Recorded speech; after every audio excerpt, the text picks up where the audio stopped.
Hello everybody and welcome back once again. My name is Jordan, also known as J-Monster. Today I have for you another mod spotlight. We're going to be looking at a sub-modification for Westeros Total War, which is itself a mod for Medieval 2 Kingdoms. This brings the Westeros Total War mod and the Game of Thrones TV series together in one awesome little package that's going to have you recreating your own battles from Game of Thrones for, I think, hundreds of hours. So I have a nice little scenario here that's going to showcase two factions. We are playing as House Stark, and against us are the Ironborn. This is kind of a re-envisioning of the Siege of Winterfell that Theon Greyjoy undertook with a very small skeleton crew of Ironborn from his single ship, the Sea Bitch. The Stark forces are much more substantial than they were in the sort of historical and TV version of this. They are, of course, being led by Roderick Castle, who's hiding here in the back on our general's bodyguard unit. That would be him right there on the brown horse. They all kind of look the same, though, and he doesn't have the rad beard that he does from the show. But just take a look at that. These are some heavy cavalry, and they look very close to how they do in the TV series, so that's pretty damn cool. In front of them, we have some Northern Halberds. These are just your standard halberd unit with a Game of Thrones twist. Over here we've got two new units. We've got Stark Swordsman, looking very fine here in that kind of classic northern look, that mix of leather and chainmail and plate. And in front of them we have the Bolton Spearmen, still fighting for the Starks at this point, ready to give their lives for their liege lord. We've been stationed here, a fairly substantial detachment of about 200 have been stationed here by Lord Bolton himself. And if you are familiar with the TV series, then these guys will look very, very similar. They have those nice tower shields with the sigil of House Bolton on them, and they've got some pretty extra long spears for good measure.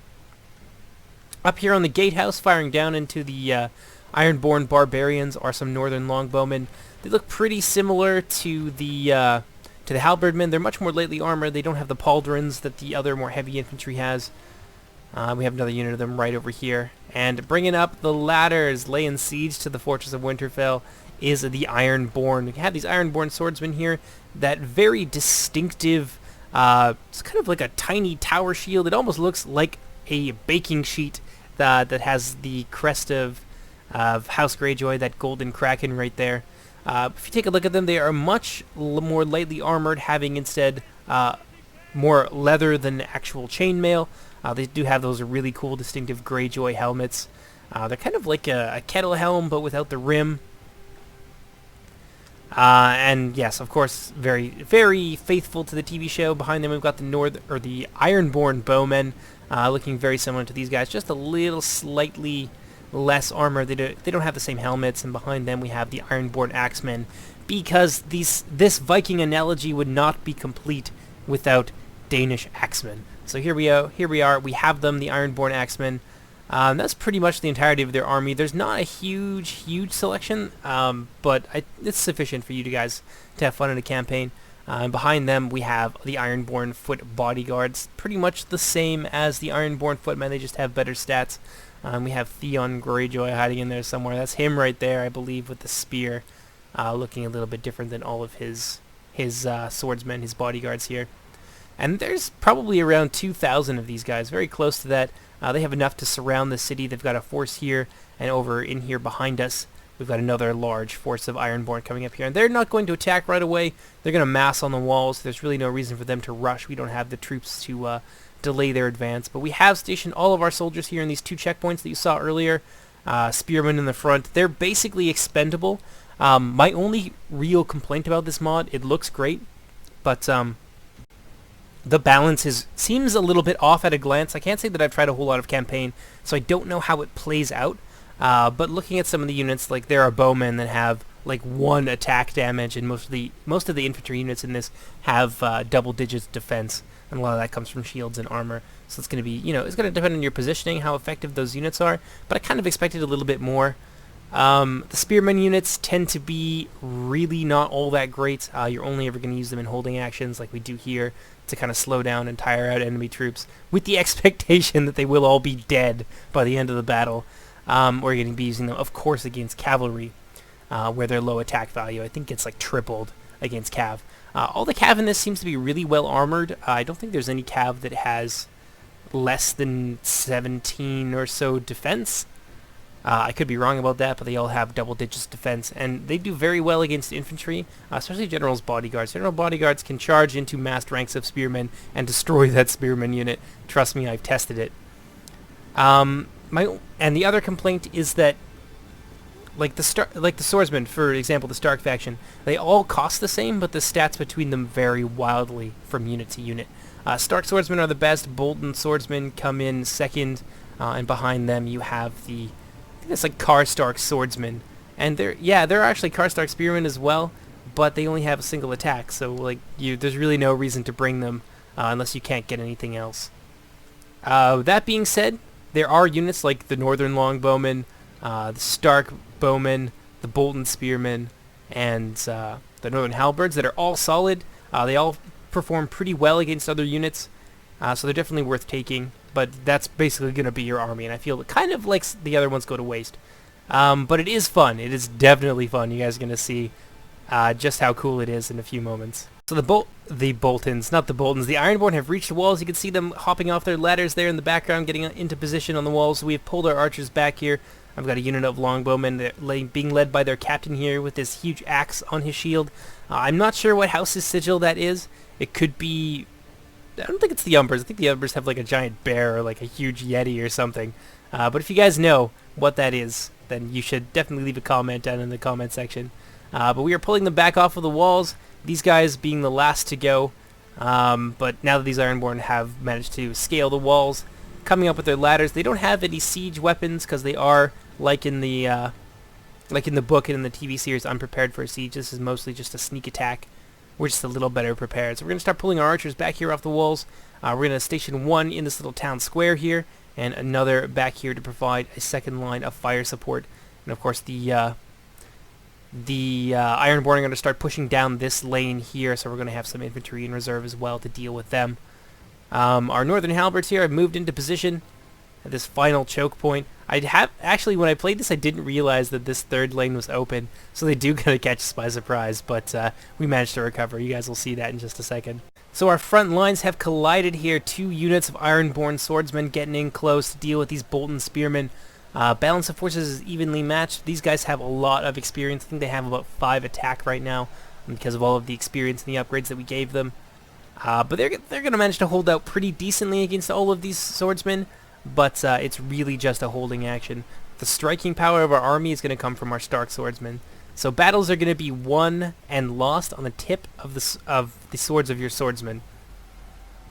There is no such thing as a full spearman army, which is why the Dornish tend to do quite poorly, I think, because a lot of their infantry is just not all that great. Even though you'd expect the Dornish spearmen, since that is what they are renowned for, to be really good, they do have some problems. But right now, our spearmen are doing pretty well. They got 2 units of swordsmen here, and in Total War games, spears are traditionally weak against swords, yet they are managing to hold the line. I've got some Ironborn bowmen up there on the walls, just hammering our troops here. Luckily, they are taking it from the front with those big tower shields, affording them a whole lot of protection. But it looks like they are managing to ding some of their own troops, which is that's just wonderful. It just works out so well for us. So looks like the Ironborn are attempting a flanking maneuver here. They've got a unit of swordsmen coming around, trying to circumvent our defenses. Luckily, we see what's happening in time, and we start marching our Northern Halberds into intercept them on a intercept course. So over here, the same is happening, although it looks like we are managing to push back these swordsmen, which is really impressive. I think that has a lot to do with the fatigue disparity between these 2 units. But once again, the Ironborn making a really nice move here. You gotta hand it to the AI. Positioning their bowmen in a very strong position up here on our walls, using them against us to fire down into the front of our troops. So the battle rages on here. Our halberds rather colliding with these Ironborn swordsmen, managing to drive them back. These guys are a very good defensive unit. They have armor piercing. We have them in spear wall formation and in defensive formation, and they are backed up by a unit of Northern Longbowmen. So we throw some Stark swordsmen and our General's bodyguard into the fray, trying to repel these guys and free up the rest of our troops to defend our 2 choke points here, which are just being hammered. You can see Ironborn forces pouring into the street line. Pretty soon this entire city level, this whole block is going to be filled up with Ironborn party crashers, and it's just not going to go very well for our heavily outnumbered northern allies. Back here in the center, things are looking grim for the Bolton Spearmen. It says the balance of forces. Oh, there we go. Defeat is almost a certainty. That's a little bit more like it. These guys are being driven back. But these House Greyjoy swordsmen are now tired. And this is, I think, probably one of the good uses for swordsmen, is that they will, or spearmen I should say, is that they will stick around for a very long time. So we're just forming up our Stark swordsmen here on the second line, waiting for these Bolton warriors to fall and to tire out and just wear down our opponents before we commit them to the battle. Over here, we've got a pretty aggressive move here on the part of our Stark swordsmen. This didn't actually happen. This is just a weird kind of glitch of the replay, but it actually is really cool. So I'm going to show you it anyway.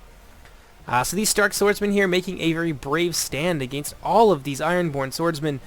These guys much more elite, much better equipped than their Greyjoy counterparts. So they're going to reap a heavy toll, a bloody harvest on their enemies here, pushing back these invaders with all of their strength. Over here on the left flank, you can see that things are looking pretty dire. We managed to destroy that unit of Ironborn swordsmen. So we are setting in some northern halberds here to help stem the tide of not of Boltons, but of Ironborn. But there's just not enough Stark defenders. These guys are doing their best, but it's hard for them to form up in these narrow streets here. The pathfinding in Medieval 2 definitely working against us in this case. And there are just so many Boltons, or I keep calling them Boltons. It's because they're fighting the Starks. But there's so many Ironborn here, and more of them are just pouring in. They really massed their troops here, and they're starting to send them in waves. And over here, looks like we've got some archers from the walls. They might be trying to run through our lines, although they might just be out of ammunition. And I'm not sure if you can see it, but one of the things to note about this mod is that it can be a little bit performance heavy, partly due to things like, check out these arrows on the ground here. Arrows do not disappear, and I really like this feature. Don't get me wrong, I love it. I think it's super immersive and just absolutely wonderful. But it can, in larger battles, start to take a toll on your performance, especially if you have like a newer computer and you can't really take advantage of your multi-processors and things like that. It can be a bit of a pain. So just know what you're getting into when you download this. These Stark swordsmen here, having a hell of a time. They've been committed to the battle here. Just look at the carnage. Dead Boltons everywhere. There's still like a handful of Bolton spearmen here, about 7 of them. Maybe just have a really big hand. But there's just so few of them left, and these Stark swordsmen are trying to push these guys back as best as they can. Meanwhile, they're being pummeled by these Ironborn bowmen up on the wall here. Very good moves on the part of the AI. Over here, this other unit of Stark swordsmen pushing forward, managing to deal just absolutely astounding casualties. I did not really expect this the first time I saw this replay. For this to happen, but they just deal so much damage to these Ironborn swordsmen, and they're even winded. There's like a big fatigue disparity between these like 4 units. But nonetheless, the Stark swordsmen are getting the better of the Ironborn, managing to rout an Ironborn Axeman unit there. Back here, we've pulled back some of our archers. They're shooting over top of the roof, which normally I don't like to do. In fact, the battle actually took place back here in the corner, so that we could deal a lot of damage to the Ironborn without, having to waste a whole bunch of arrows trying to fire over a building. It just seems silly. Back over here, we've committed our Stark bodyguard along with everything that we can muster to hold back these Ironborn. But this is really the main thrust here, is on the left flank. So we've got our northern archers firing into here, trying to deal some damage to these guys, but really they're only going to be hurting the more unarmored troops, such as the longbowmen or the axemen who lack shields. Over here in the center, the Stark forces, they are doing very well, managing to push back these axemen, but unfortunately they are fighting literally with their backs to the wall. They're being outflanked and then pinned in position here by axemen on the front, and some Ironborn foot bodyguards on their right flank here. That being Theon himself joining the fray. Meanwhile, Sir Roderick Castle, who is leading the defense of Winterfell, is over here just in the thick of things, cutting down Ironborn left and right. His bodyguard beginning to dwindle, only 8 of them left. I can't really tell who's who. I think that might be him right there. I'm pretty sure it is. This handsome devil here covered in the blood of his foes. So I don't know if you guys saw that right there, but that's also one of the other cool features of this mod, is that I believe, I'm not sure if this is a Westeros thing in general or just a Westeros enhanced thing, but there are new animations in here. So a lot of these, yeah, you've seen this. This is a vanilla one, but there are some very flashy, very cool animations that are reminiscent of the TV show, which of course has beautiful fight choreography. Sometimes they do kind of spaz out. Oh no, Roderick Castle has fallen. He had his head cut off by one of the Ironborn, which is kind of true to the story. Theon couldn't really do it himself in either iteration. But these guys are, yeah, these Stark swordsmen finally being pushed back. Oh, look at this right here. Did you see that? And that spin and that slash, looks a lot like the way the Northern Swordsmen were fighting at the Battle of the Tower of Joy in one of the more recent episodes. It's flashy and it's cool, not very accurate, but damn does it look fun. So it looks like the Ironborn have managed to plow through our defenses here. All of our infantry have been wiped out. We managed to reap a terrible toll. Just look at this. Look at all of the dead Ironborn. We definitely gave as good as we got, but there's just too many of them where we're not able to push them back. So these Northern Longbowmen are completely out of ammunition. They're going to fight to the death here for their Northern Lords. One of the things to keep in mind is that archers do terrible, terrible melee damage in this. As a general rule, they have about 1 damage. It's because they're using these tiny little dirks here to take on shielded and armored foes. But back here in the center, we've got what remains of our Northern Longbowmen unit forming a firing line. These guys are going to form up in front of them to try and give them the opportunity to kill as many Ironborn dogs as they can. Our Stark swordsmen from that other flank have been completely routed. They're going to be on the front lines here after they get back into the town square, and they're going to put up a final stand. This is the last stand of the Northern warriors, these brave souls fighting to the death to defend Winterfell from the Ironborn raiders. So you can just see the arrows flying into the massed ranks of these Ironborn as they all pour forward here, just stepping over the bodies of these brave Northern defenders, crushing them in their advance. No respect for their fallen foes whatsoever, none from the Ironborn anyway. These troops here having some issues not being able to get outside of the town center without immediately routing. It says that they're wavering, but they have their backs turned to these Iron Warriors, or these Ironborn swordsmen, and so they're just getting cut down. There's not really a whole lot that they can do, but they are buying time for their counterparts here to fire into these Ironborn warriors and kill many, many of them. It's been a very Pyrrhic victory for the Ironborn. They've lost about 1,000 troops, and I think we only had about 800 or so to deploy inside the city. So very excellent job on the part of the Northern defenders. They held the line as long as they could, but unfortunately there just weren't enough of them to drive back this Ironborn host. So it's not going to be too long now before the Ironborn break through and the Northerners are slaughtered to a man. They're just on the cusp of breaking into the town center, and once they do, things are going to get pretty ugly. Looks like we've got a unit of Ironborn axemen here. All that's left of this flanking force here, this is Theon Greyjoy. He came to reinforce late in the battle, but these Northern warriors fought to the bitter end, only 6 of them surviving to make it back to the town square. But they managed to break that Ironborn force, and they're the reason that we're facing about 1,000 Ironborn instead of 1,500. So the last stand of the Northerners is underway. They are being flanked. The Ironborn are just hitting them on either side, completely enveloping them. And of course these Longbowmen do not have a chance in melee, not against all of these armored foes. Maybe if they were fighting peasants they'd have a shot. But they're just getting cut down left and right. Oh, that guy just got eviscerated, got a sword in the face. This one got an axe in the back. And that's going to be the end of them. So we're going to speed it up right there. No point in prolonging their suffering, really. And so there it is. That is the end of the episode. I hope you guys enjoyed this slightly different take on the Siege of Winterfell. I definitely recommend the mod to you. It's very, very easy if you don't like the balance to change things. All you really have to do is edit a text file, and you can do whatever you need and whatever you think is going to make the game run best for you. And of course the models in this, they obviously put a lot of time and attention into them, so hats off to the mod creators. They did a wonderful job bringing Game of Thrones to life in Medieval 2. So yeah, that's it for the episode. I hope you guys enjoyed it.